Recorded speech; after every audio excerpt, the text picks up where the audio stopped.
இப்போ நம்ம என்ன ஸ்டோரி பார்க்க போகிறோம் அப்படின்னா, காதல் அப்படின்ற ஸ்டோரி தான் பார்க்க போகிறோம். ஒரு ஊரில் ஒரு அப்பா, அம்மா, ஒரு பொண்ணு இருந்தாங்களாம். 3 பேரும் ரொம்ப அழகாக சந்தோஷமாக வாழ்ந்துட்டு இருந்தாங்களாம்.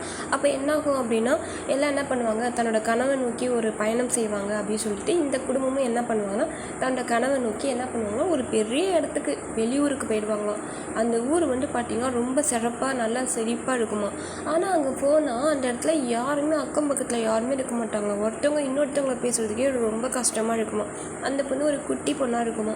அந்த பொண்ணு அப்புறம் கொஞ்ச நாளுக்கு அப்புறம் என்ன ஆகும்னா, ஒரு பருவத்து வயசு, அதாவது ஒரு தன்மையோட பெரிய பிள்ளையாக ஆகிடுமா. ஒரு பருவ வயசில் இருக்குமா. அப்போ என்ன ஆகும் அப்படின்னா, அந்த பொண்ணுக்கு ரொம்பவே கஷ்டமாக இருக்குமா. என்ன அப்படின்னா, என்னடா இது நம்ம லைஃப் இப்படி இருக்குது, ஒருத்தவங்கள்ட்ட கூட ஒரு காதல் சொல்கிறது கூட நமக்கு ஒரு பையன் இல்லை அப்படின்னு சொல்லி ஃபீல் பண்ணி என்ன பண்ணுவாலாம், அந்த பொண்ணு ஒரு கடிதம் எழுதுவாலாம்.